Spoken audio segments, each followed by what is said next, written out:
Hello and welcome to another episode of the Christian Reeve podcast. Today's guest is an entrepreneur, an author, and an anthropologist all the way from the USA. Her name is Veronica Kirin. Welcome to the show, Veronica. How are you doing? Hello, I am well. As I was telling you, it's gloomy outside, but we're having fun, aren't we? Yeah, I mean, it's the same here in England. It's kind of, it's autumn, isn't it? But so Yeah. I'm waiting till the trees change colors and then I can kind of enjoy that. But yeah, I mean, this is how it's going to be for the next 6 months, maybe more. 6 or 7 months. Just put me into cryogenic freezing for the next 7 months and bring me out when it's summer. Although we didn't get very much of a summer here in Berlin. I don't know if you did, but I mean, it barely hit 30. It was extremely hot here, I'm not gonna lie. Because this is not really relevant, but like I remember many years, we're talking like 10-15 years ago, I remember the pattern in the UK would always be, and the joke would be, you get like, your 2 weeks of summer and that's it just rains the whole time, Yeah, right? But right. now it's, I don't know, I think it must be global warming. I mean, it's like unbearable. Like I always call it the greenhouse effect. Like you're, inside a greenhouse and it's insulated. Yeah. Like it's I'm just literally. like, I mean, I used to live in London when I was growing up, and I remember summer there was unbearable because of the pollution and everything. You just literally just couldn't escape it. You couldn't breathe. Here in Manchester, which is obviously in the middle of England, it's a bit more. You can breathe a bit more, but it's still just as boiling. I mean, there were days, for instance, when I had to do podcasts and I'm sitting here and the way that my setup is that, this microphone, it's not the best microphone ever, but it is a very good microphone for what we do. And so it picks up everything. So if I have the window open, just a little bit, because I'm next to a main road, you hear everything. So it's like, okay, that's got to remain shut, even though it's 30 plus then you're outside. baking. Yeah. It's the worst. Yeah. It is what it is. Actually, I was going to start with your business, but since we briefly mentioned about Berlin, so you're not originally from Germany, are you? You're from the United States. Yeah, I immigrated to Berlin in January, actually. So. Oh, wow. Okay. I'm a brand new European citizen. Oh, damn. Okay, so what prompted that move? And like, how does life compare generally? Because obviously, life in America and life in Europe is so opposite in many different ways. But yeah, what was the reason in there? Yeah, so I've actually wanted to be a European citizen since I was 15. So it's been a long time coming. The pandemic just made it easier, honestly. It cut ties, it slowed things down. And so we left, we weren't seeing anybody anyway, so it did make things a little easier. It was a little bit bittersweet because there was no going away party or, anything like that, no send off. My partner got a job here, and soon after I gained my Croatian citizenship through genealogy. My family is Croatian. Oh. So we're here to stay for a long time. And, there's always that feeling of like, okay, maybe this is just like a grass is greener situation. Like I'm looking across the pond thinking like work-life balance seems better and healthcare seems better and like cultural seems better. And you think that, okay, nowhere's perfect. I'm going to get there. I'll find the flaws. It's just been great so far. And maybe I'm still in the honeymoon phase, but it's just been really wonderful. And I encourage anyone to do it. It's possible for everyone. It was a long road. It took a lot of work. It took a lot of planning because I've been planning this for decades. But it's possible if you want to live somewhere else, live somewhere else.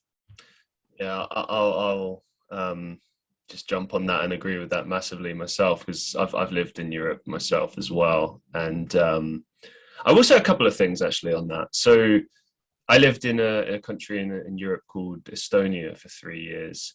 And I kind of felt similar to yourself. Like in that initial first year, did not miss home at all. I was pretty much like, there were days when I was like, maybe I'll never go back. I don't know. Right. Maybe. And it's a bit different for me. I didn't really, other than family, I didn't really have much.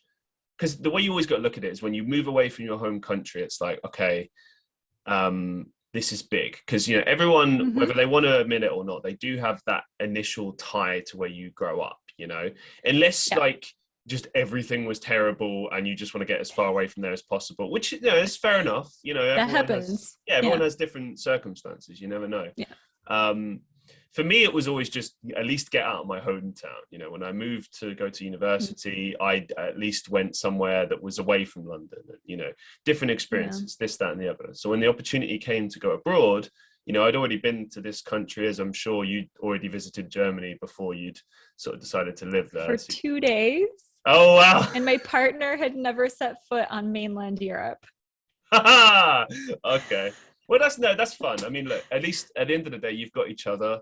So it's like, it's a journey. It's an Yeah, adventure. It's an adventure. it's absolutely an adventure. Yep. And that's what we call it. But there, as I'm sure you experience, there's days where there's immigrant fatigue. Like, I'm not speaking the language. I'm learning German. I'm an anthropologist, so there's just no way for me to not integrate into a culture.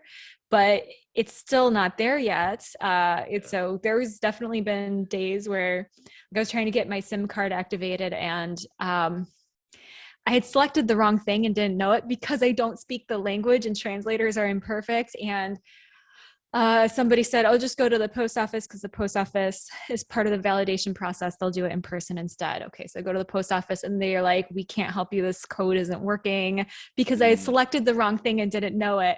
And I'd been trying for a week to get it to work and was so frustrated. I just stood outside the post office and cried. So like, there's definitely moments where there's like immigrant burnout, basically. But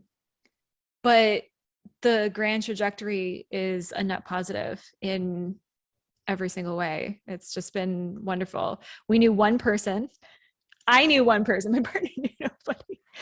But being business people, I know how to network, and so I know how to throw myself into the social fabric here. And I guess I have an advantage because I'm an anthropologist and business person, so I know how to dig in culturally, and I know how to dig in network wise. And so just started finding people, and I've already built so many amazing relationships here. So like I said, it's possible. You can do it without ever having been there. Yeah. Not knowing anybody. I think it depends on a lot of things as well. I just want to add a few points to this. Like, I think it depends greatly on the type of person you are as well. Like, I mean, you got to be resourceful. You got to kind of, obviously you're always going to have the language barrier aspect of things. I mean, for me personally, most likely, I don't think I started feeling homesick until, I'd say, at least 2 years in, give or take. And by that point, things were getting different. I won't go into specifics, it's not irrelevant, but certain things made me feel like, maybe it would be better to go back, and maybe I do miss it. And, but I think the biggest thing is being able to see family. Like, if you're able to see family on a fairly regular basis, like let's say once every 3-4 months, something like that, for a week or two, then I think it's generally okay. You don't feel as isolated. Time goes quickly, and the bigger point I wanted to get to is, like, life is life. Do you know what I mean? Like, it doesn't kind of really matter where you are in the world. Like, you adjust to things. Certain things are very different. Sometimes that can be a bit of a cultural shock, but ultimately life is life. People are the same pretty much wherever you go, cultural differences aside. They're just trying to live their everyday lives. So it's, what I mean, once you've kind of settled into your rhythm and stuff, it's like, how different really is it? Now that we really have a home for ourselves here, like I've got the plant babies, I've got the books and the desk, and everything's really set up nicely.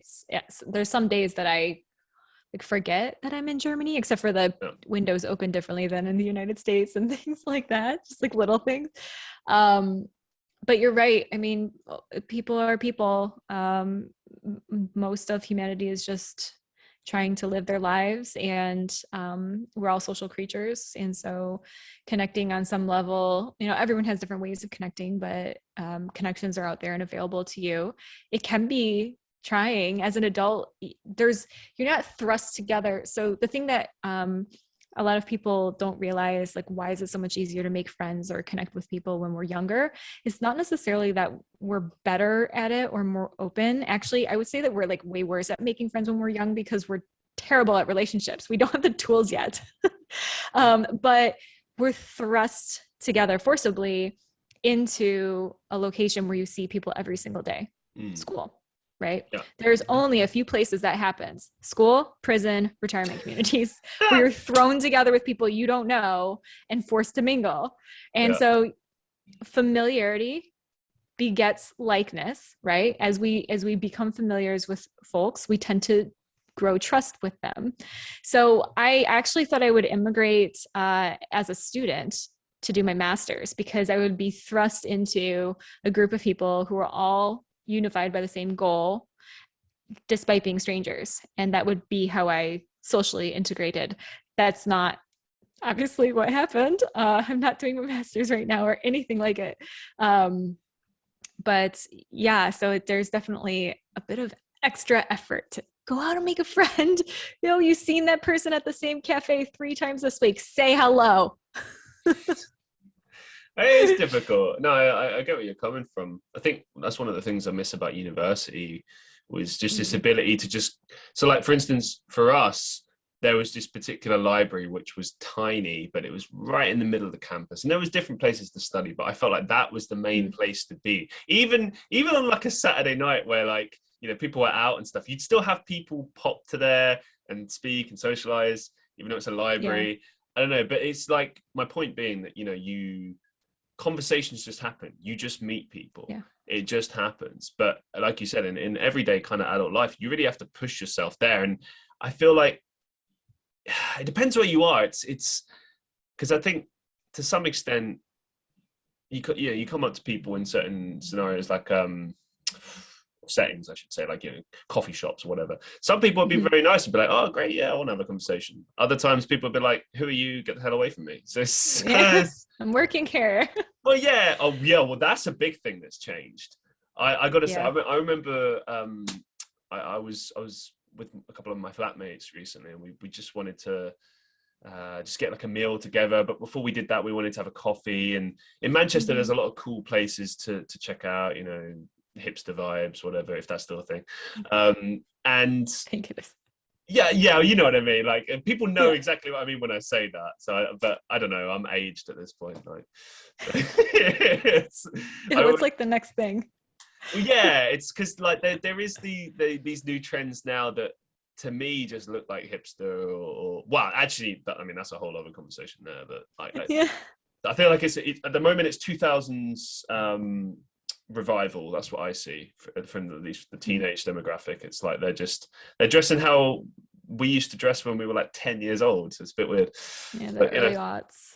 Yeah, because it's not good fashion. It's not like the 80s, which is eternal. It's like, no, these were terrible. We had like these long sort of flared jeans that had like these horrible, awful patterns on. I remember when I was like 10 years old, and I thought it was a good idea to go down the skate park with these long trousers with like Total 90 Nike AstroTurf shoes like you'd use for football, and then like about 5 different chains on the side of my leg that would everyone had a chain wallet. Anyway, just go back to the coffee shop thing. So it's like that's a cultural shift that's changed, where you walk into these places and everyone's working, everyone's got a laptop. It's rare that you just got 2 people sitting there having a chat. Like, it does happen, but here it seems like that's happening a lot, though. That's one thing that I love about Berlin. You actually have to work to find coffee shops that have internet, first of all. So then people aren't necessarily working. So I see more people in coffee shops reading books, or, as you said, having conversations with each other. And that seems like the norm here, at least in Berlin. Like, I don't know about the rest of Germany per se, but, you know, a lot of people tend to romanticize Paris and like the street side eating, right? That's happening here all the time. Like, it is the thing to go out and to meet with people and go to a restaurant and eat outside. It's cold out right now and people are eating outside. I see people sitting in the Bahnhof stations, the train stations, like just having a beer together, just they're not going anywhere. It's just literally a sheltered place to hang out with a friend. People will sit on like benches right in front of businesses that have closed, or even in the windows, like on the ledge of businesses that are closed, just to sit and have a beer with each other. So like it's very congregational as a community, it feels like. But that doesn't mean you have someone to congregate with. You have to still go find them. One thing I want to ask about, actually, because I've been to Berlin a very long time ago. I think it was like 2007, so I would have been a teenager at the time. And the whole thing, because I've always been era here. Yeah, like I've always been into art and history and culture, and like I love all that stuff. So it was brilliant. Me and my mum were just having such a great time. Like, it was good. But the vibe was still very different. It was still very much developing. Say like the East of Berlin was very much developing, whereas I understand it looks very different now. But one thing you touched on there is just this kind of culture of people sitting and drinking. And from what I understand, like obviously drinking is a big thing in most European countries, but obviously in Germany, you've got Oktoberfest and stuff like that. Yeah. Do you ever see like binge drinking, or people kind of, because I kind of know what the answer is going to be, but I just want to ask anyway, because here in the UK, it's a big thing, but I haven't seen it in any other place, to be honest, with the exception of a little bit in the States. I've not really seen binge drinking quite like how we have it in the UK, where you have an entire high street just full with really, really drunk, uncontrollable people. No, I really can't say I've observed it. Like I said, I've been here for 9 months, so what do I know? Oh, fair enough. I have my basis of comparison, which is the United States, and even at football games, honestly. So like when Germany was playing, we had the Euro Cup this year, and the restaurants and bars would be packed. If you have a television at the bar, you're doing good because everybody's coming. I think so.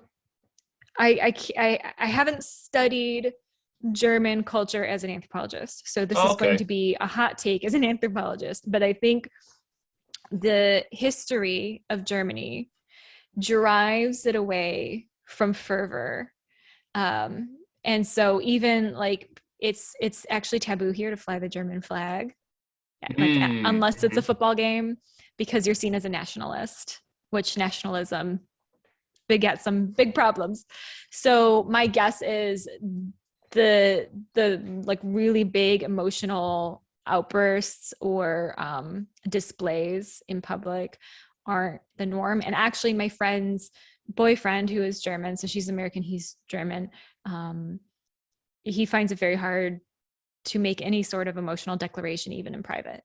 And I've heard that from a few different people. So this is just the evidence I've gathered over my time here. This is not an anthropological assessment. It's absolutely a hot take, but I'm guessing that's why I'm not seeing a lot of binge drinking, because it's outburst behavior, and that's not really culturally acceptable.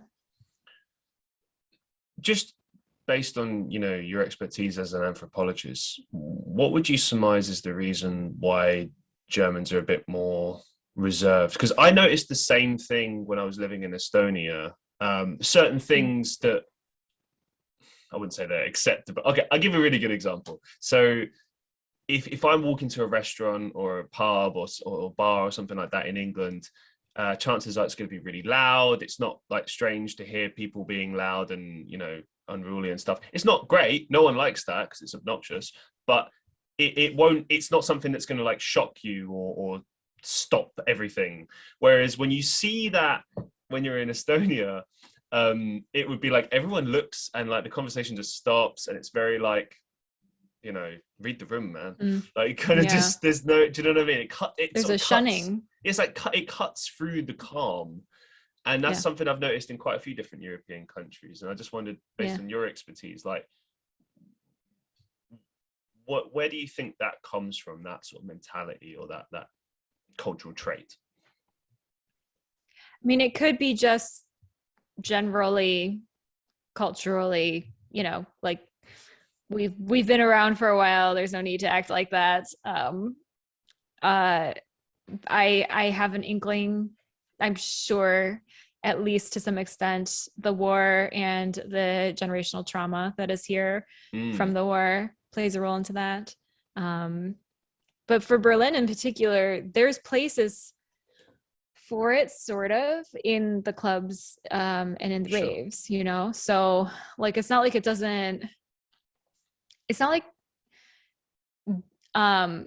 experiences that are heightened aren't available. It's just that they're channeled. Yeah, I get where you're coming from on that. It's always just kind of struck me as odd, this kind of binge drinking culture that we have in the UK, because it's something that I really detest, to be honest, because, you know, I mean, I'm personally not like that, and I don't want to sound all pompous, like, oh, I'm above that. But in a way, I kind of am. I just don't see the need or want to just get that unruly, and, you know, that's them, that's not me. But what I have noticed is every time I go to anywhere in Europe, the assumption is, oh, well, you're British, so this is the kind of behavior you expect. And then when they learn that, actually, no, I just want to, like, I love European culture. Like, that's what I gravitate towards. And so it's like, there's always that kind of an awkward moment. But it's like, I don't know, like, from the studies that I've done into these kind of things, because I learned quite a lot about it when I was studying my degree, and it seems like it was an invented thing in that sort of the 1970s / 1980s. There was a lot of advertising at the time, which almost, without coming out and saying it, basically just said to people, go out, drink like crazy. And look, people have always drunk alcohol. That's not a new thing. But this kind of unruly nature that we have, like people just hanging out in the high street and getting trashed and requiring the police to take care of the situations and stuff, like you just don't tend to see that anywhere else. Maybe a little bit in America. I can't really say. Definitely in colleges in America. Sure, yeah, but again, see, it's like you said before, it's contextual. Like you know, if you're in a bar or a rave or something, then you totally expect that. But when you're in a high street, it's something that you don't expect as much. Like, you know, but even I remember being in Hollywood in like 2014, and something that struck me as kind of strange was that it's like 11 p.m., right? And everything's just locked down, and I guess everyone's just finished their night and they're just getting food and stuff and kiosks. And I'm like, but this is like when you're like getting ready, like to go out. Like you don't go out until like, I don't know, 12, 1 p.m. Yeah, and the United States closes down much earlier than most European cities, states, locations. There's a few exceptions, like New Orleans or Las Vegas, but generally the United States just closes by midnight or 2 a.m. Everybody's sleeping. Go home. Strange. Yeah. I mean, yeah, Las Vegas is weird. I remember being there and just it's kind of crazy, like little things like, you know, the casinos don't have clocks or anything, and you know, apparently they pump air into the place to keep you awake, supposedly. I don't know. The lighting is very, very specific. The sounds, the orientation, the shape of the buildings, you'll notice that they kind of wind and curve. You're supposed to be disoriented. You're not supposed to know what time it is. You're supposed to stay and spend your money. Well, yeah, and that's like, why they give you free drinks. Yeah, that's clever. I mean, it doesn't make a difference. You're going to spend money anyway. But me and my friend were very clever. We had like set budgets. We're like, right, this is the amount we're prepared to lose and no more. Right. and we did that. But you have to. You have to. I've been to Las Vegas 6 times. Blimey. I've never gambled there. Oh, wow. Well done. Okay. How come? Just no interest, or just? Why? What's the point? I don't know. I just feel like, what else is there to do in Las Vegas? I mean, maybe I'm just being naive. Go see a show. Good point. Go explore. There's amazing museums there because there's incredible history there. You're in the desert. Go for a hike. Go see Red Rocks. Go to the spa. Go to the hot springs. Yeah, I didn't know any of this. We went to a couple of casinos. We did swimming. I remember that. Oh, we went to Death Valley, actually. That was very cool. Very cool road trip. Yeah. For anyone that likes road trips, fantastic. Yeah. Go see the Hoover Dam. It's beautiful. It's such a cool, like, it's a mind-blowing piece of construction. You know, if you can extract yourself from the terrible things that the dam has done to the ecological system. It's a beautiful, incredible piece of construction and human engineering. And it was completed in the early 1900s. And so it's all Art Deco, which is really neat. So there's a lot to do in Las Vegas and the surrounding areas if you don't want to gamble. Fair enough. One thing I just wanted to quickly ask you before we move on. So obviously, I know that you've only been sort of in Germany for about 9 months or so, so you're still adjusting and everything. But is there any sort of major differences culturally that you're sort of getting used to, or you've observed, or things that are just very extremely different that are hard to get used to, or maybe just different ways of life or something like that? I don't know if they're like hard to get used. There's definitely huge differences, but I feel like Berlin is a really good cultural fit. So it feels like more of a breath of fresh air than being thrust into something that I have to really like work to get used to.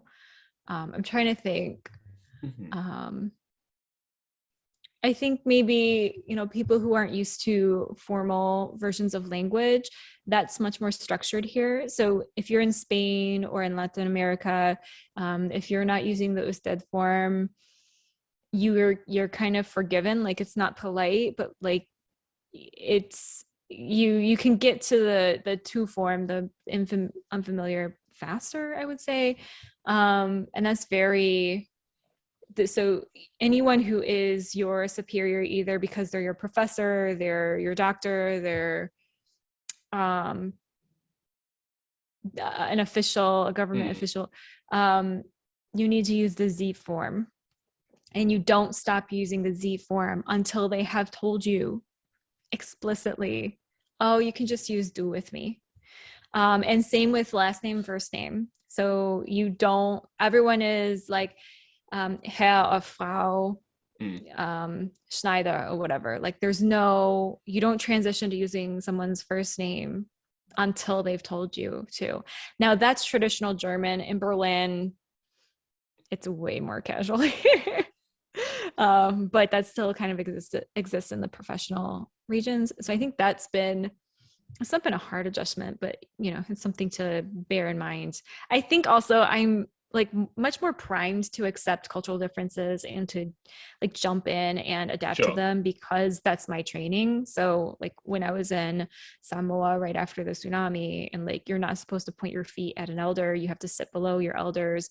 So like the chief of the community, like if your head's not below them, you're being rude. If you don't sit down with your food, you're being disrespectful to the lives that were given to nourish you. And so I just, you do it. I don't know. You just do it. But for some people who aren't used to thinking top of mind about their own cultural sensitivities, I suppose it would be hard to transition and adapt quickly. Yeah, it's an interesting point, because I think a lot of the time, I don't know, for myself, I always just kind of adapt to whichever situation I'm in. So it's like, okay, well, if this is how it is here, then just go with it. But like you said, like some people have an issue with that. They're like, well, no, this is how I operate. Like, I can't do that. Like, it's not acceptable. But then, and even not necessarily in resistance, but just forgetfulness. That too. Like people get so ingrained into their own cultures and then don't ever think about what's cultural. Like there's a cultural clash that I had recently with somebody who's going to come visit, and she intentionally chose not to, because we still wear masks in public places that are unregulated. So like grocery stores, on the trains, we're still wearing masks. That's why our numbers are so good here.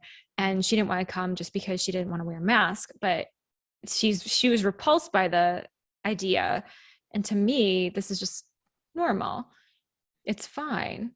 But that's a cultural issue. Even just mask wearing is a cultural issue, because we're so used to it. We've just accepted it. And the United States really has not. I know. We're eating outside in the cold. Like the restaurant sidewalk eating is all still open. And it's like, what's the high today? 12? Like it's cold. And again, I know a lot of people who say, well, I'm not going to visit Germany. It's cold. Why would I eat outside? I'm like, we haven't packed it in yet. I don't know if you've packed it in yet. Have y'all gone inside yet? Probably, yeah. If there's even like a bit of rain, we're all like, indoors. Yeah. I Yeah, get people. that. I've seen people just sitting outside eating in the rain. I think it's chill. It's not, as long as it's kind of It's pretty chill here. semi-warm. Yeah, like kind of, because 12 degrees, that's fairly warm. It's the wind that I changes. don't know what you're talking about, but sure. To me, like 28, 30, that's where I'm at. So if it's below 18, I'm not happy. But again, Croatian blood. Here's the thing. I get where you're coming from, but when I lived in Estonia, it was legit like sometimes minus 20 in places. So to me, I'm just like, 12 degrees, that's summer. Yeah. See, I never got used to it. Even, in the United States, I lived in the icy north for a long time and I never got used to it. It's just not in my constitution. Fair enough. I mean, I think it does have an impact based on just your own body's physiology, or biology, I should say. Like it's, how you're geared to a certain place. But yeah. Anyway, moving it on. Obviously, we've touched a lot on your knowledge and expertise as an anthropologist. So please, what can you tell us about your work as an anthropologist? And what would you say are your biggest discoveries so far? Oh gosh. So my work as an anthropologist is to study paradigm shifts.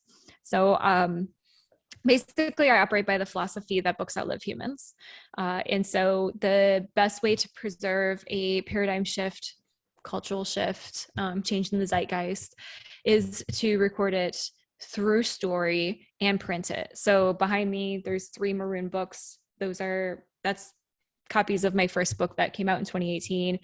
These smallest notebooks here are the 3 notes that I've been taking of my current study, which is to document COVID-19 and the radical paradigm shift that we're living through right now. So I've been interviewing people since March 2020 around the world. I think 50 countries at this point. Wow. So that's what my work is.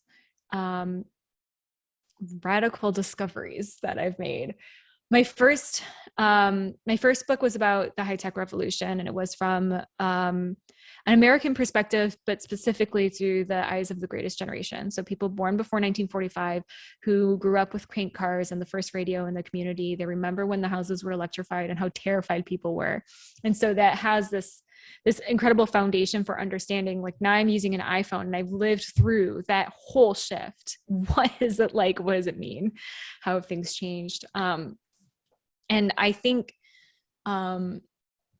what gets lost in translation is how human we all are and how much we want the best for each other. And so even when I'm talking to, there were some curmudgeonly older people that I was interviewing, the grumpiest of the grumps, but they prided themselves in being grumpy. And even still, when they're saying that they're concerned about young people coming up with technology and how are we managing it, they're talking from a place of caring for communities and caring for the young people and caring for what is being passed on. They're not demonizing, they're not criticizing, they're not saying young people are stupid. That never came up. It was always about how are they managing it, because it's a tool, but it's a tool designed to steal your attention. So how are we managing it? Or at least a lot of the tools on the tool are designed to steal your attention. So what I'm discovering with Stories of COVID, which is the name of the work I'm doing now, the first book was called Stories of Elders. With Stories of COVID, again, just really clear on the humanity that everyone shares, the work that everyone is doing collectively or individually to just get through it and to adapt. And what I've seen the most of is that people who do the best, even in the worst circumstances, are people who are making conscious choices. So either you can approach the situation as it's happening to you, or you can approach it as it's happening and I'm going to choose how I react to it. The people who are making conscious choices are getting through it in at least a healthier way, mentally and through lifestyle, even those who have been in the worst off conditions because of the pandemic, lost their jobs or some lost their homes. I mean, I've interviewed some people who have really, really had a hard time. But when they're making conscious choices to find the way through rather than just waking up every day and take a hit, things seem to be going better. It really does seem like people who, and I know this is a really obvious thing to say, but bear with me, like those who generally don't resist as much and just learn to kind of adapt to all situations, they're generally the ones who've kind of hit the ground running through this COVID situation. Because it's kind of the sort of thing where it just hits you and it's like, well, how are you going to deal with it? Like you said, it's all about choice. Yeah. So it's like, well, do you just sit scared, worried, like you just don't know what to do, like you keep trying to do the same thing and it's not working, or do you just change up, try different things, you know? For instance, for me, unfortunately, I've been unemployed this whole time because it was a bit of a weird situation for me, because I sort of came back to England in sort of February 2020, moved up. Good timing. Right, yeah, moved up to Manchester. It's weird thinking about that. It's weird. It seems like eons ago, doesn't it? It does. It feels like a lifetime ago at this point. But and we're still very much in it. That's the thing. I will say, just on a side note, like people think, oh, it's gone away. Like I walk down the high street and no one's wearing masks and stuff. And you know, I've had my jabs now at this point, and I wouldn't say I feel safe necessarily, but I kind of feel like, well, I've done everything that I can do. You know, for instance, I wear it when I need to, like when I do my volunteer work, like they're like, hey, can you wear a mask? And I'm like, yeah, like what's the issue, you know? But it's still kind of, we're not out of the woods yet, you know, we're still the, you know, like some of my doctor friends always tell me that, you know, realistically we got a couple more years of this yet, where, you know, potentially it will get out of the sort of sphere of public consciousness to a point where you know, it becomes just like a seasonal thing, maybe. Like it will never go away. I don't think it will always be there. No, it's like the asteroid that hit the Earth. Yeah, the impact is quieting down. So the last few rocks are falling out of the sky, you know, the impact hits and then spray and stuff. The Earth is starting to settle back down, but the asteroid is still here. The crater is still here. Like, we've taken a hit. This has changed things, and there's no going back. And I urge anybody who thinks that there is a end to this to re-examine the evidence around them, because yeah, it's probably going to be like a seasonal flu. You need to get a jab. That's the best case scenario, I think, at this point. And maybe we were foolish to think it ever was any different, honestly. I mean, we've been warned about this many times. Obviously, there was that famous Bill Gates TED talk, which kind of warned us many years ago, and it's inevitable. You know what I mean? It's like, I always find it funny.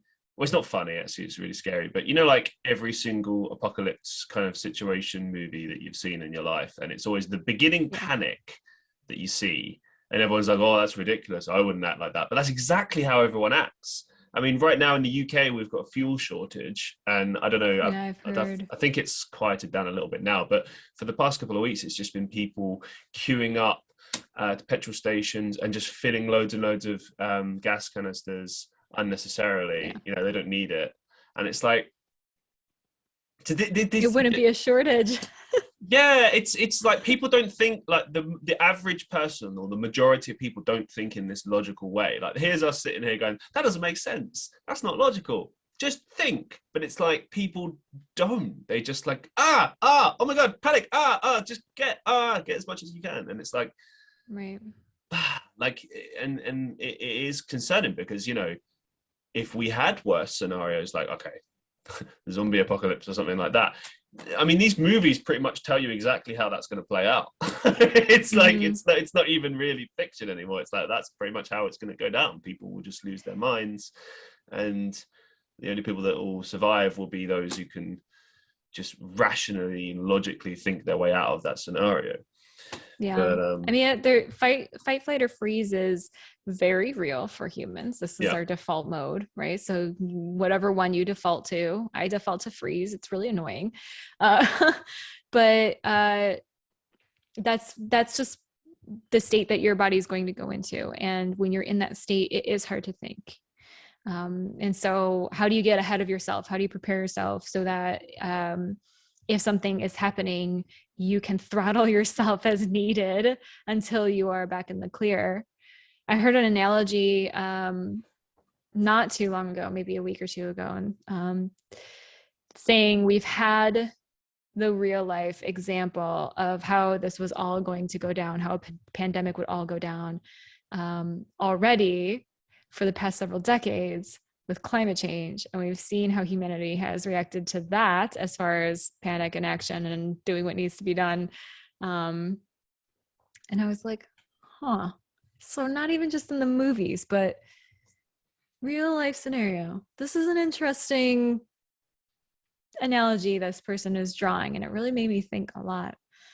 So yeah, if it's possible to throttle, it's hard. It's so hard when you're freaked out, you don't know what's happening. I have post-traumatic stress disorder from a past life in disaster relief work. Panic does not do well for my brain. Stress does not do well for my brain. But if you know yourself well enough to be able to at least throttle yourself and say, hold up, more information is needed, more data, feed the logical system, pull yourself out, separate yourself somehow from the emotional panic. But it takes a lot. Yeah, I'll add to this actually, like based on what you're saying, like that changes everything. That kind of, as you put it, like freeze paralysis situation. Because while I did say, you should logically think your way through this situation. You should, if your body doesn't let you, your body doesn't let you. Like I suffer really badly from anxiety, and I can tell you that it's not bad enough that I need to be medicated, but it's bad enough that on those days when it happens, I really struggle to get anything practical done, productive. I almost lose a day, and it's debilitating. It takes away all your energy. It takes over your mind. It's just then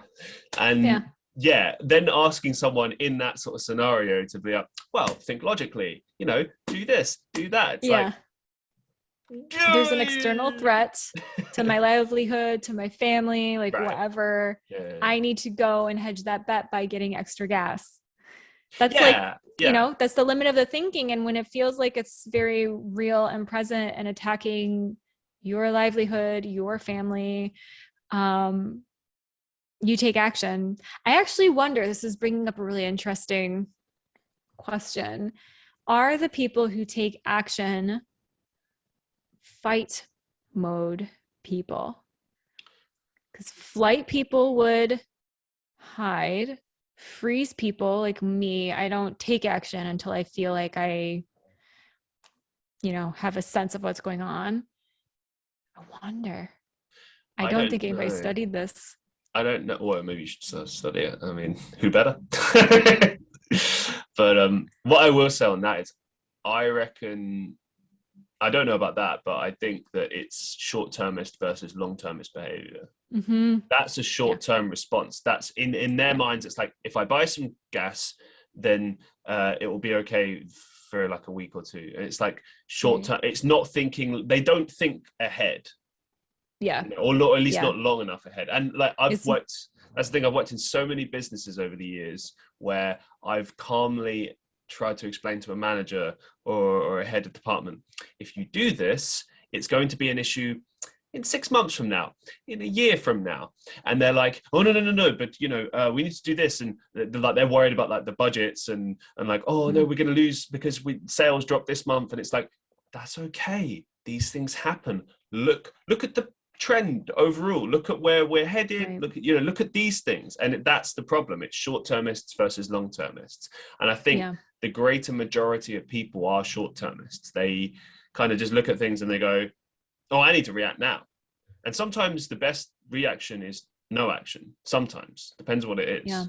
But it's... And that's where I start coming back to culture. Is it that we are culturally trained to be short-term thinkers, or what I call nearsighted versus farsighted. So like, are we just not taught to think farsighted?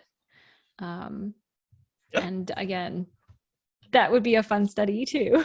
I think it's a really good area of study. I mean, certainly that's the reason I don't watch the news, because I mean, I realized at like the age of 10 years old that the whole thing is set up to propagate negative feelings. It's supposed to make you terrified. Like I noticed a real simple pattern, and I don't know if this is the same in every country, but what I noticed is in the UK, if you look at a typical news program, let's say news at 10, just for argument's sake, the way it's structured is you get like half an hour or 45 minutes of news, right?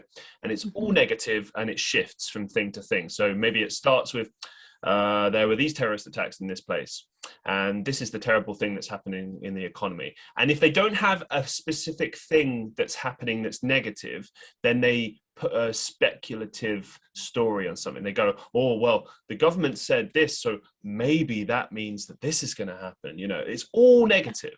And then what they do is they shift to the local news, they follow the same pattern, and then right at the end, just as you're kind of like wondering whether you should just, well, I won't say it, but you know, yeah, just like everything's terrible.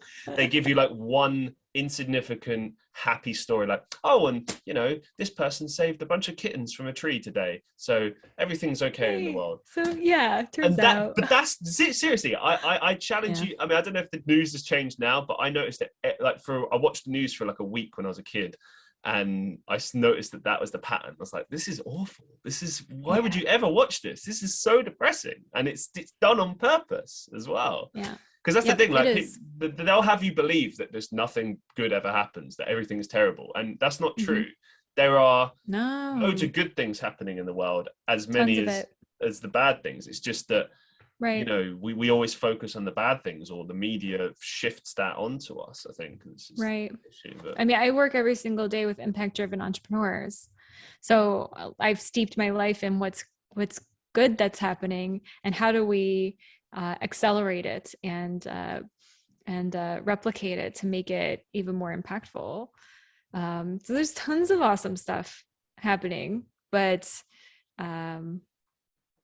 fear sells and fear controls. So it's interesting that you mentioned that you're sort of working on a book on COVID. I kind of figured you would be, given your background. It's like, how could you not? You'd be looking at this going, well, this is an interesting area to study. Like, this is, even if you're not going to choose to study in it, you'd at least be interested in it. I knew that for a fact.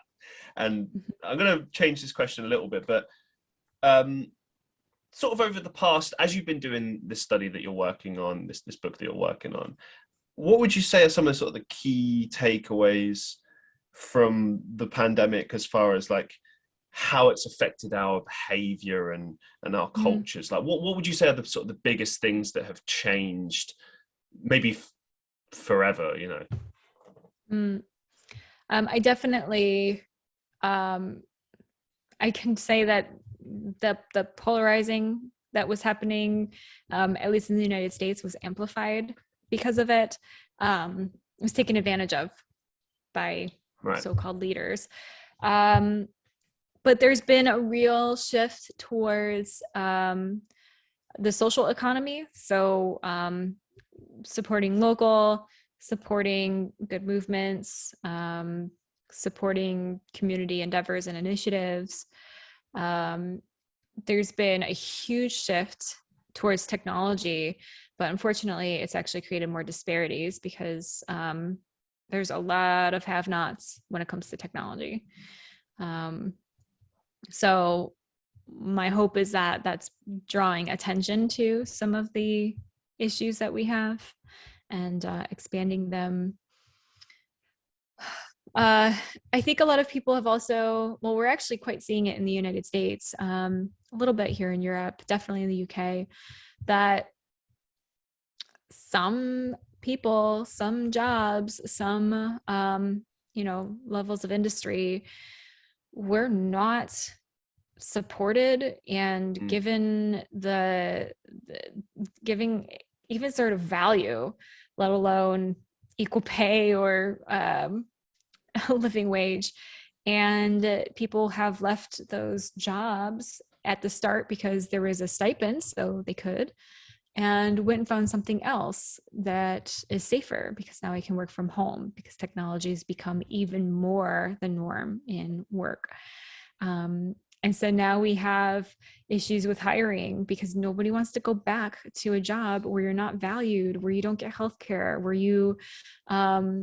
you make below what is a living wage. Like, I'm not talking minimum wage, I'm like talking living wage.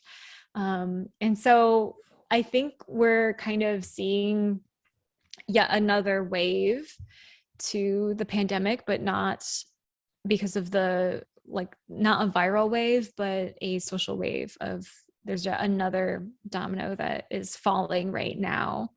And the empty shelves and the supply chain issues are the harbinger of that.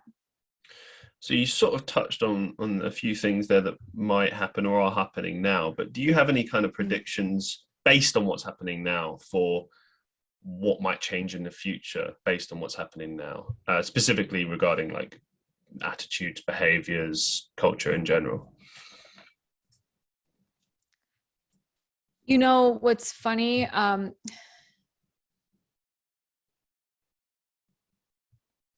see, I have two perspectives. I have the perspective like of the US, European, Western perspectives, and then there's the global perspective.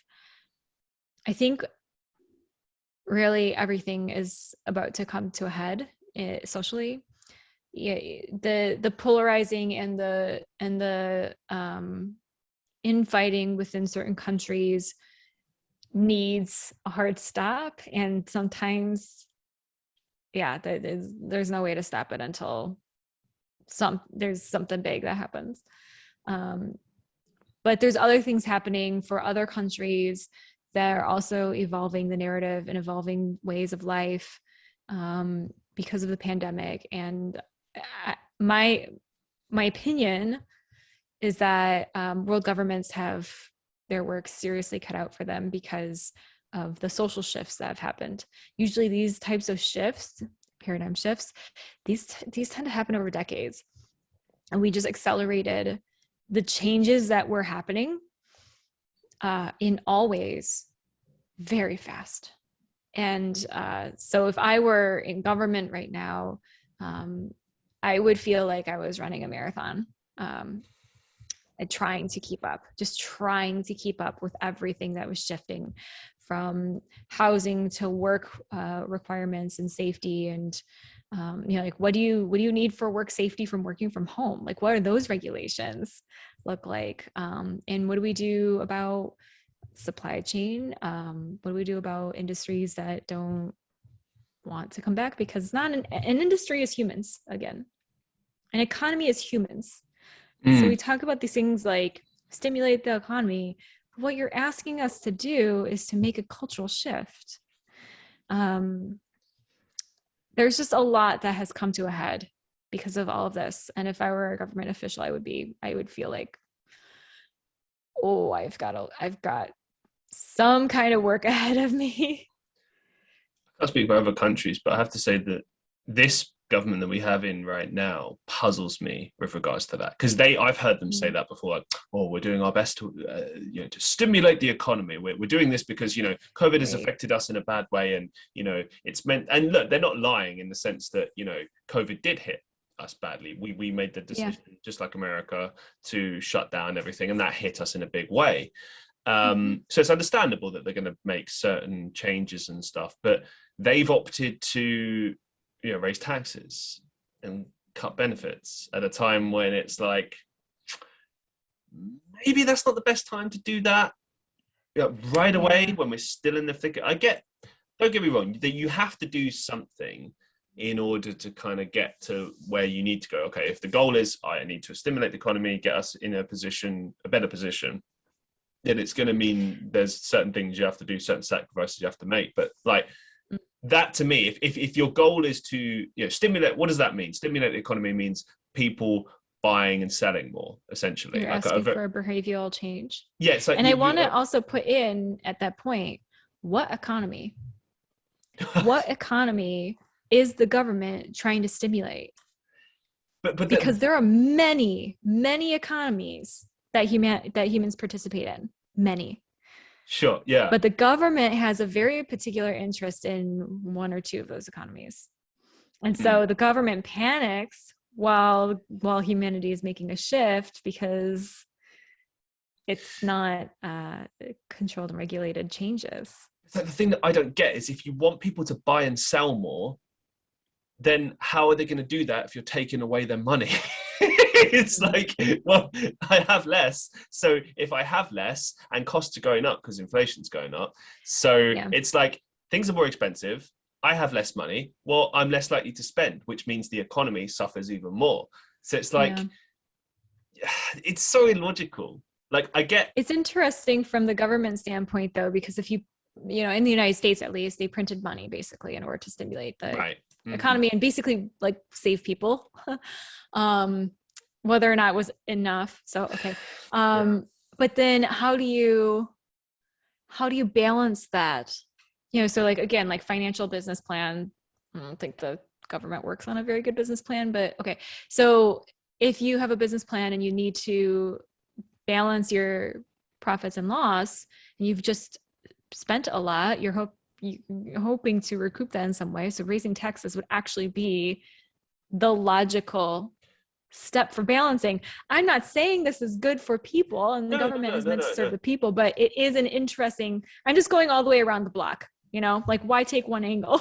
No, I agree. No, don't get me wrong. I'm not saying, because look, I've always said that, or at least in the UK, the Conservative government always runs the country like a business, for better or worse. And there are positives to it, but ultimately it's about timing of things. I don't think right now is the right time to be, because here's the thing with the tax rates as well, is that they don't tax the people in the society that have the most money. They tax like your average worker. So like people who are earning, let's say 25K already burdened. It basically like establishes, because we still have a class system here as far as like wage earners and stuff like that. It still exists, and it means that the gap between the elite and the poorest is even widened even further. So like this middle class that we have is disappearing more and more and more and more, because the government is doing that. They're actually, their moves kind of force people to make changes. Like, for example, let's say it's a very rudimentary example, but let's say you're living in a house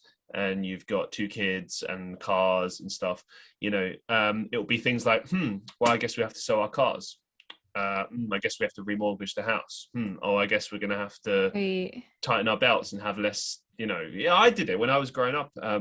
Me and my mother were very poor. It was just us. And, you know, sometimes it would be that, you know, my mom would come in and be like, well, this month we're going to need to do this and this, so we can't have this.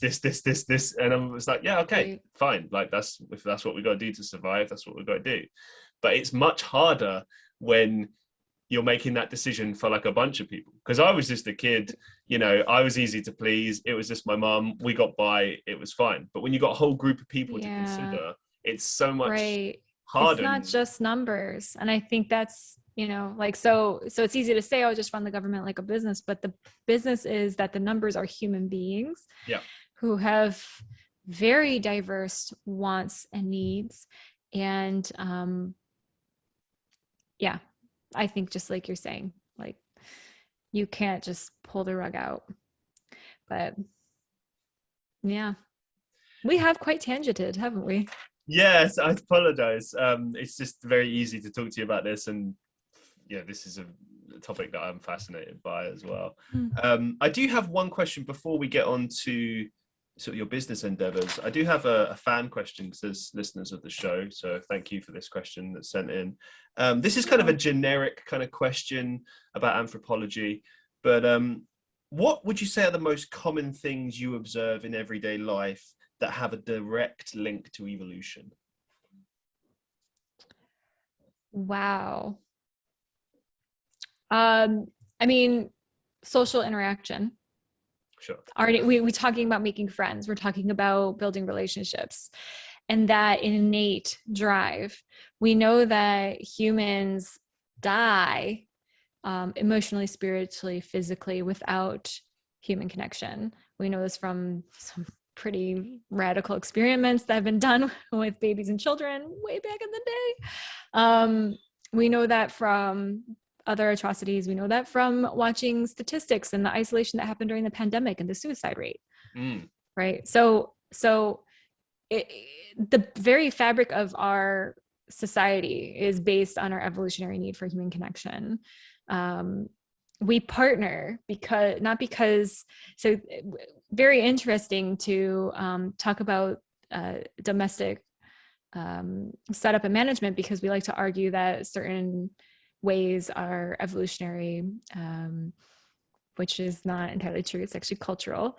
But there is still an innate drive to generally cohabitate or partner or have one or two or three people who are your people, right? To create family, to create closeness. And again, that's back to our very critical need for society. And society means survival. One human out alone by themselves without some very specialized tools, and I don't even know that knowledge, that specialized knowledge matters. I think you need some very specialized tools for one human to survive on their own. We survive in numbers. We have always survived in numbers. Yeah, I always wonder about those human beings that you hear about. That there's this one guy I read about years ago who lives in the wilderness, like a really old gentleman, and he has like a link in so much as like he'll venture back into town once every month or two for some supplies that he needs, but ultimately he spends all of his time alone. And I just wonder, like, as you say, like this need for human interaction. Like if throughout the pandemic I've spent all my time alone, save for the volunteering I do or speaking to housemates, but there's days, weeks where I've not spoken to anyone apart from online. And I wonder if we didn't have the internet, that's the big one. If we didn't have the internet, lots of conversation around that. It's like, what if I mean, okay, you could call, I was gonna say like the 90s, but you could call people, but let's say this happened in like, I don't know, 70s. Perhaps 1918. Wow. Yeah, there you go. Yeah. But what you're referring to with the man who's a hermit, he's still tied into society. He's still supported by society because he's going in for supplies. He's not surviving in an isolated manner, not completely. And if he is, it's taking a whole lot of specialized technology to create the subsistence, to create the possibilities for that to happen. Those supplies came from somewhere. So again, he's not isolated from society, not completely. Just really, really introverted. He may be, and I hope he's happy. I hope he's happy, because that's the ultimate thing. And that's where there's the conflict, I think, is when we tend to think that everybody is like us, and nobody's like you. Nobody's like you. Nobody's like me. And that's beautiful and fun and exciting. But then that also means it's really important to remember that. So when somebody says, I need space because I'm overwhelmed, or I haven't been around human contact in 7 months and I'm freaking out, man, like, let them be and respect that and allow that, because what they need doesn't affect your standing as a valid human. Interesting. A little preachy moment. No, I agree. No, please. I totally agree. I sit in the middle. I'm like more recently I've kind of referred to myself as an introvert, but I'm somewhere in the middle, omnivert, ambivert, whatever you call it, where I can be it if I need to. You know, if I meet someone in public, I can be that guy. I can be extroverted, whatever. I can do all that stuff, but it's mostly like, and we'll get onto business in a sec, but like, you know, the need to kind of like socialize, network, all of that stuff. You know, I learned that from a young age. I actually realized when I was a sort of a teenager, I was like, life needs you to do this. It's not whether or not you want to, you need to. Even if you are the quietest person ever, right? You can still be that quiet person and enjoy your space and everything. But life requires you to occasionally switch on and just talk. And that's a really hard thing to do, because and I didn't realize this until much later in life, but it's a skill, learning to talk to people, to socialize. You think like, oh, it's easy, you just talk, but it's not. And it's like, to be honest, I think I've become a better social person through, I was gonna say socialist for a second, no. Socializer. Socializer, yes. Through podcasting, funnily enough. You know, I started doing this about a year ago, and I've spoken to many people on the show, and I do live streaming every day as well. And obviously I'm speaking to people every single day, different types of people, you know, shy people, loud people, people somewhere in the middle, people, you know, all sorts of people. And it's constantly adapting to people. That's what I've learned. And yeah, I think another thing is establishing whether or not people want to listen to you. That's a big thing, because I feel like there's a lot of people out there right now who may even be listening to this right now, who feel unheard, who feel like, you know, no one ever listens to them. It's not because you're boring or because you're not interesting. It's because a lot of people are not listening. They're just wanting to get their thing out, you know, right, wanting to get themselves kind of like, let me put it this way. My favorite conversations ever is like when it's, you know, you just sit and you listen and you absorb. Like, I prefer to listen as opposed to talk, to be honest. Like that's my vibe. I like that. But if I'm talking, like if you ask me a question, like this infuriates me, just sorry on a side note, but you know, like when you ask someone a question or you say, oh, tell me about this or whatever, right? And then you start talking and sharing that story, and then they just either interrupt you or want to change the subject, or are just not interested, or on their phone or something. Oh, that. And why did you ask? Because it annoys me, but it also breaks my heart, because now I just don't want to ever talk again, ever. Like, you know. So there's a fantastic sociologist, I think. I think he's a sociologist. He might be a psychologist, called John Gottman, and he studies relationships. And he talks about bidding. So we make a bid, like I ask you a question, and then I go start dabbling on my phone while you're trying to answer. What happens is they turned away from you. They turned away from your response and your bid to communicate. And when you are turned away from and turned down after a few times of bidding, it is human nature, from what he has observed in Western culture, to give up. So that feeling that you're experiencing, that you just want to stop after once or twice of that happening, is in line with the observations of somebody who's been studying relationships for decades. Yay, you're normal. But so, yeah, it's one of those painful things I've realized. I mean, I remember this always makes me chuckle.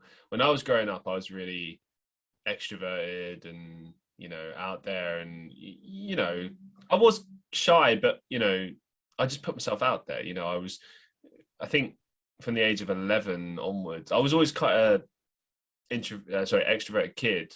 You know, I always go into a situation, go like new school, don't know anybody. You know, that was like high school for me. I didn't know anyone. Everyone else had their little groups because they'd been to primary school together. I knew nobody, but it was fine. You know, I always did well. And I remember having a conversation with my mum when I was like 14 or something. And she's very much just, you know, bookworm, very quiet, you know, like that's her thing. She likes that. And you know, we sort of mock each other and stuff. And I'd just be like, well, oh, it's so boring. You never go and do anything. Like, how can you just sit there and like this? And she literally turned around to me. She's like, one day you will be exactly like me. You will enjoy your space.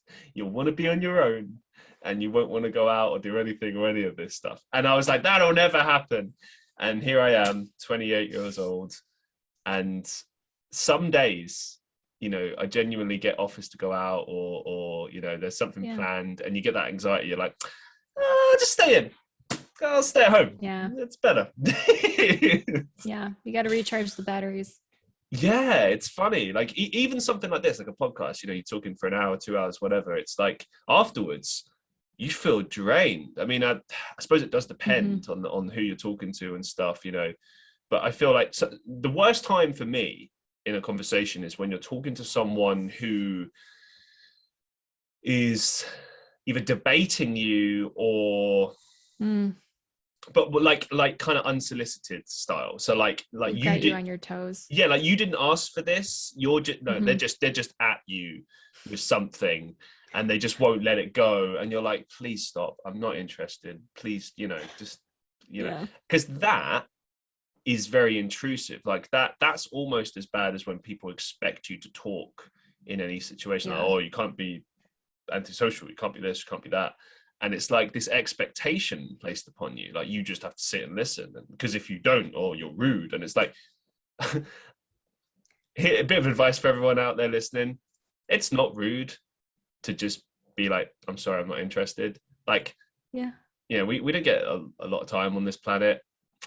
You want to spend it the way you want to spend it. If people are just like announcing themselves, talking at you when you didn't ask for it and you didn't consent to that, you can Right. just take yourself out of that situation. That's fair. That was the word that was coming up for me, was consent. Yeah. You didn't consent to have the debate or the conversation. And oftentimes, as you're saying, like people are just looking for someone to vent on, to attack, to push out their energy for whatever reason. And you're not the thing that they're upset about. You're not the person that is creating their anger, but you're the one receiving it. And that's not fair. Well, it's like sometimes people are trying to push like a belief on you, and it's like I remember years ago I was seeing a friend, and I hadn't seen him in years, and he brought another friend with him, and this friend was like really really religious. And look, I got nothing against religion. I'm personally not religious, but I respect it, But I do think it's a very personal thing. I don't think you should Mm-hmm. push that unnecessarily upon other people. It's like that's your thing. I respect that. I have my thing. We because I've got many friends who are religious and no problem.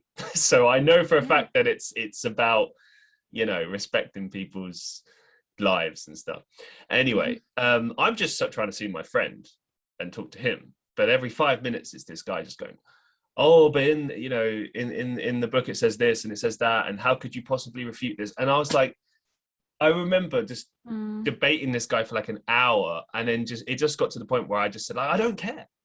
I don't care. I was like, say whatever you want. I just don't believe it. You've got no proof. Like, just leave me alone. And I remember getting out of this car and going home and seeing my then girlfriend and talking to her about it. And she said, you invited this in. You allowed it to happen. Like, she didn't mean it in a mean way, but like in the sense that like I chose to engage in that and allow Mm. him to do that when I shouldn't have. I should have just been like, disagree, not interested.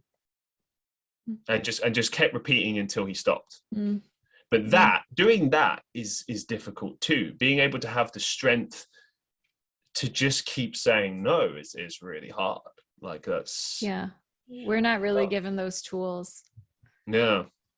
Boundaries are, for some reason, not really taught. We're getting there slowly, sort of. Yeah.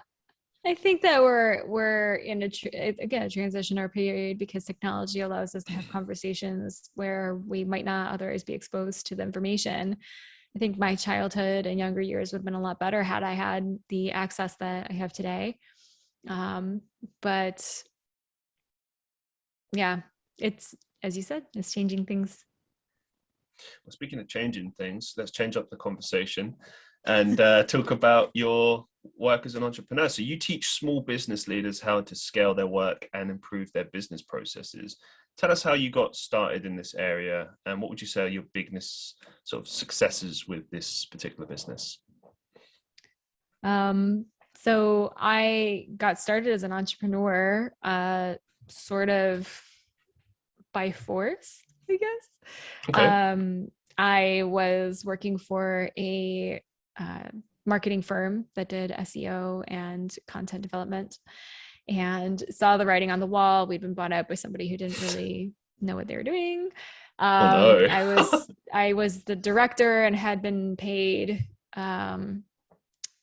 only 32,000 per year for 2 years of being director and having grown the client list 10 times and grown the department.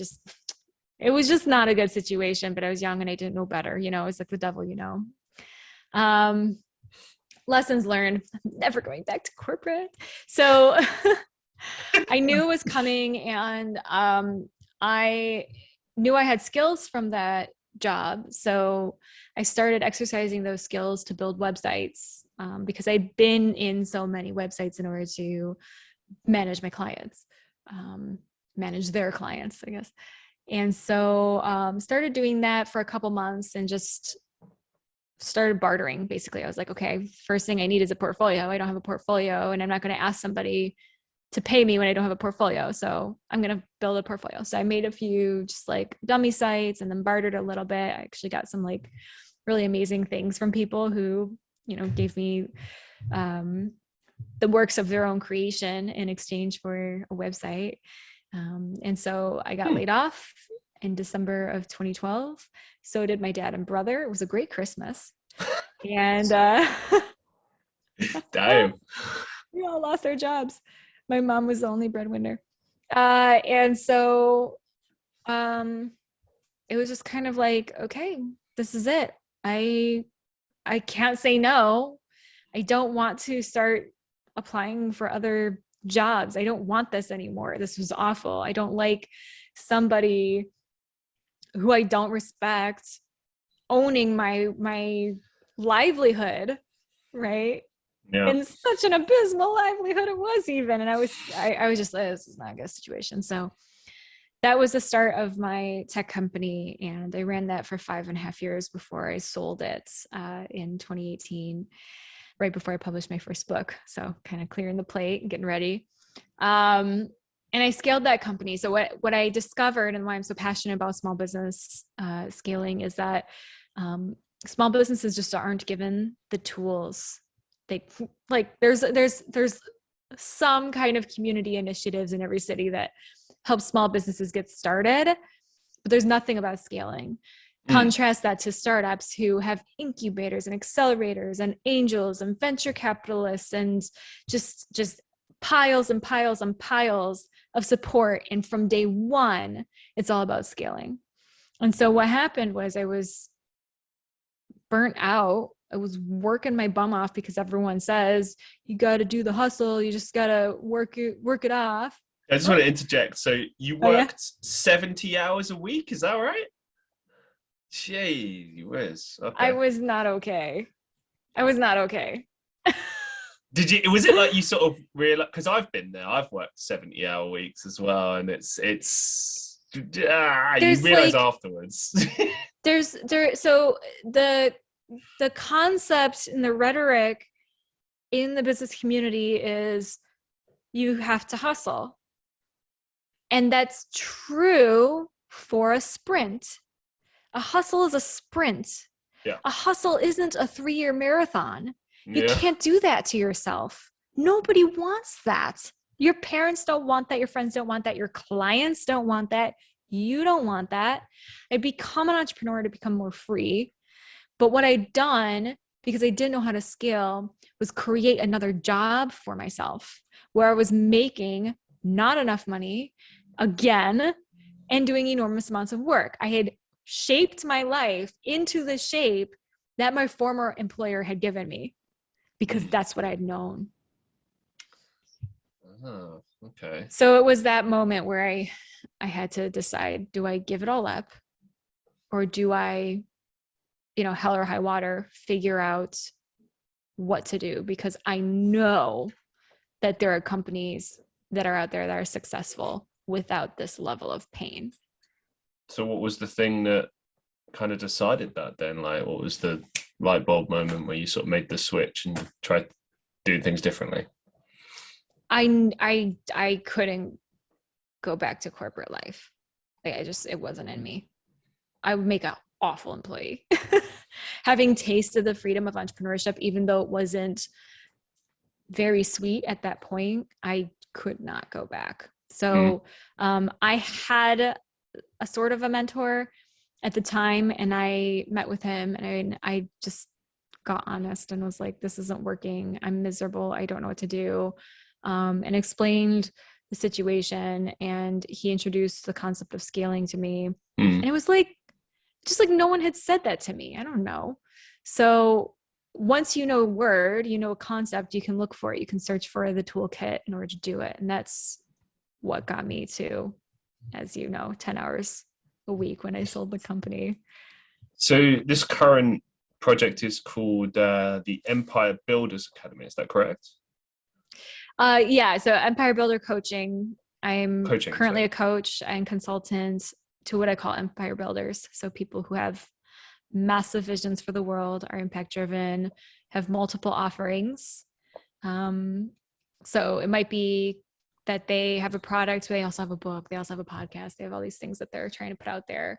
And I use the principles of scaling to help them do it so that they don't burn themselves out on their life's mission, but also can have all of the things, because you can have all the things. You just can't have them all at once. You'll burn yourself out. So you have to build one thing and then you can move on to the next thing. Yeah, of course. Yeah, you got to go project by project. Of course, but a lot of people. I'm guilty of that. I'm guilty. Yeah. I'm a workaholic as well, and it's like it's hard to just take a break because you feel guilty. You're like, oh, I shouldn't be doing this, but it's like the old saying, you know, you need to choose a day off to rest, or your body will choose it for you. Yeah. One interesting thing I found during my research is that you use Discord, the app, as part of the service that you offer.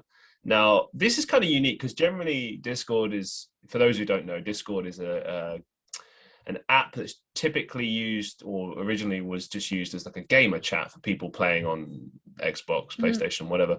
And then it's kind of evolved over the years. You know, I have a Discord as well, for example, where you can just have like mini communities. You know, you can talk to people, watch movies together, play movies together, all sorts of stuff. It's kind of like a safe space for you, and you can have it private or public. And there's a lot of companies out there as well that have them as well. It's quite surprising the amount of brands that have these Discords and the purposes they're used for. But I've never really seen like businesses use them. So I wanted to ask you a bit more about that, like how you use it and what exactly are the benefits of using Discord for business.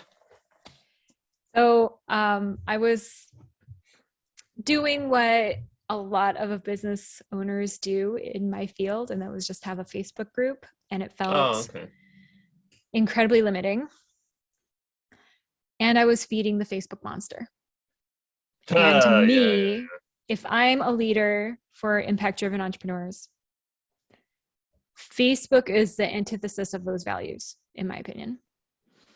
And so why am I inviting my community to be here? And so I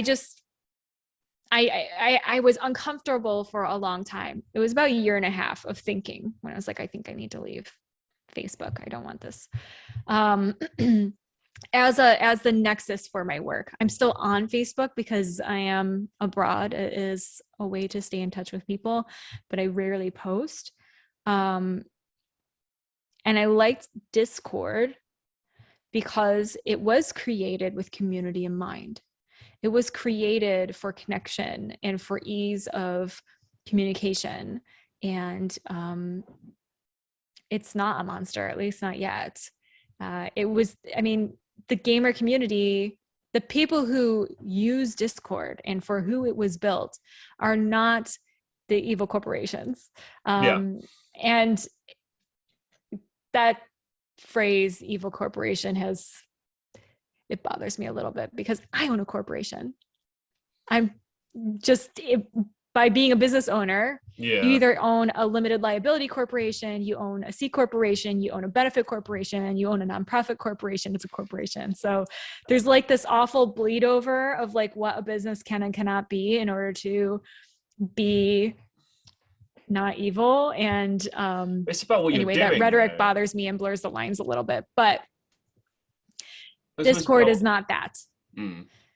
So Yeah, I love it. We actually have a workshop happening in Discord in the Empire Builders Lounge today about automating your business so you can make money while you sleep. Excellent. And Excellent. the AV, as you know, like the AV in Discord is fantastic. So I don't have to use Zoom either. There you go. One thing I found interesting on your website actually is you describe yourself as a queer author and entrepreneur. So I just wanted to talk to you a little bit about your role and influence in the LGBTQ plus community and how that sort of impacts on your business. Does it change anything in any way as far as like how you do things or anything like that? Like, talk to us a little bit about that. So I do LGBTQ inclusion for entrepreneurs, just kind of as a side hustle. So I don't promote it heavily, but it's important and it's needed. You know, it's in this day and age, if you're going to be an entrepreneur and you're going to be an influential person in other people's lives, which is what you are as an entrepreneur, whether or not you realize it, that's the truth. Acceptance, you know, has to be at the forefront of that. And a lot of entrepreneurs don't realize that while they may be an ally, we live almost on quicksand. So the world is changing. Our cultural ability, understanding, and language is changing. We've always been here. Queer people have always been around. I mean, you go back to ancient civilizations. I mean, right? But it's coming into consciousness culturally, and that means that language is changing and understanding is changing. And so when you're working with a colleague and they're using they them pronouns, or like for example here on my Zoom I'm using she her pronouns, and you don't understand why pronouns are even important, you're at a disadvantage as a business owner and as a leader. If you're going to be making connections and engendering trust in others in order to buy from you, and you don't know how to communicate effectively or be as good of an ally or be part of the community in the way that, you know, builds people up, right? You're at a disadvantage, let alone then, you know, will people buy from you and things like that. So, you know, there's kind of like a two-pronged reason. Like, just, I find that people are afraid to ask the questions, and I don't mind answering them. I don't know all the answers, but I don't mind answering what I know. And so I've had a lot of fun doing LGBTQ inclusion with entrepreneurs and just helping them see down the path a little bit. Awesome. What advice could you give to aspiring entrepreneurs? Just do it. Hey, that's copyright infringement. You can't use that. Yeah. So if you have the idea, and if you want to go deeper into this, I have a keynote on my homepage that you can watch. But if you have the idea, you already have the tools, you already have what it takes in order to make it happen. You may not think so, but you've already got it, and it's not going to rest. This thing's going to eat at you until you take action, because that's just the way human psyche works. So you've got the gumption, you've got the gift. If you didn't have what it took, you wouldn't even be capable of having the idea. It's your knowledge and your skills and your history that made this point connect with this point, and perhaps all these points too. And you're in the middle of it. So go start. And if you're missing the business toolkit, I'll help you with that. If you need connections or publicity, Christian will help you with that. There are people out there who will give you what you need. We're all here rooting for you. But you can't find us unless you start. Brilliant. What's the biggest life lesson that you've learned so far? My biggest life lesson that I've learned so far.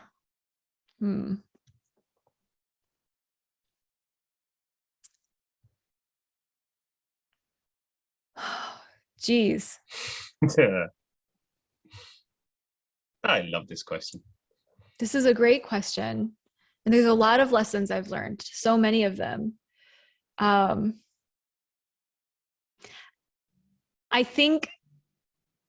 think that I'm still learning this actually, but everything's smaller than it seems. Moving across the Atlantic Ocean was actually a lot smaller and a lot easier than I ever dreamed it would be. And it took me 2 decades to figure that out. Starting a business it felt huge. These concepts, at least to me, when I'm in my head and I'm trying to predict the future, even though I don't have that ability. And so then that's the anxiety wheel turning, right? How egotistical of me to think that I know it's going to happen and it's all going to be bad. So it all feels like this. When your hand is in front of your face and it's so close, hand is huge. It's all I can see. But turns out the hand is actually rather small and, well, especially on my hand. So when you're actually in it and taking the steps, all it is one step in front of the other. But for me, I have a tendency to try to eat the whole pie instead of just one slice at a time. And things start to feel really overwhelming. And sometimes then I go into freeze mode, paralysis, and don't take action.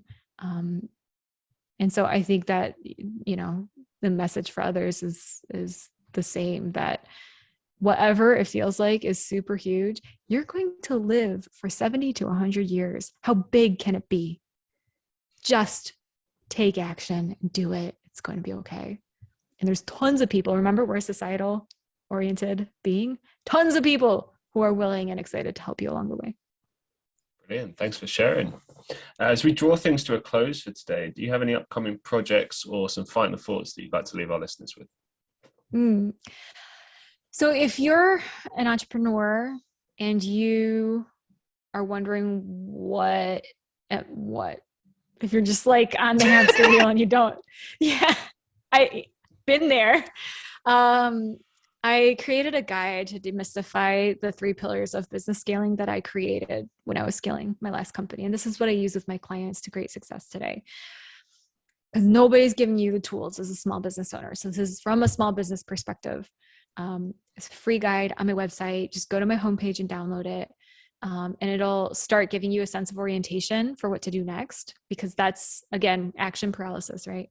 So we want to get people out of paralysis and into action. That's the only way that life moves forward. But the big project that I have coming up is I've launched a retreat series in Croatia, in Split, which is where Emperor Diocletian of Rome retired and built his palace. And so we're going to an emperor's palace to learn to build our empires and scale up. And so if that sounds like fun, which it is, and it will be, and you want to transform your business because you're sick of being on the hamster wheel and 2022 is not going to be the way that the rest of the past years have been, then come on over to my website. It's all there. Just come into the Empire Builders Lounge. Just come over to Discord. Just come on. There's people. We've all got you. We're just all ready to support you. It's a great place. I've got you in whatever form you need. But so that's what's going on, and maybe hopefully a book next year, but we'll see, Brilliant. Well, I just want to say a massive thank you for being on the show. It's been brilliant, and wish you the best of luck in your endeavors. Thank you. We went like all over. It was a very fun time. So thanks for having me, and thanks for doing what you do. Thank you so much. And to the listeners of the Christian Reeve podcast, be safe, be well, and I'll see you in the next one.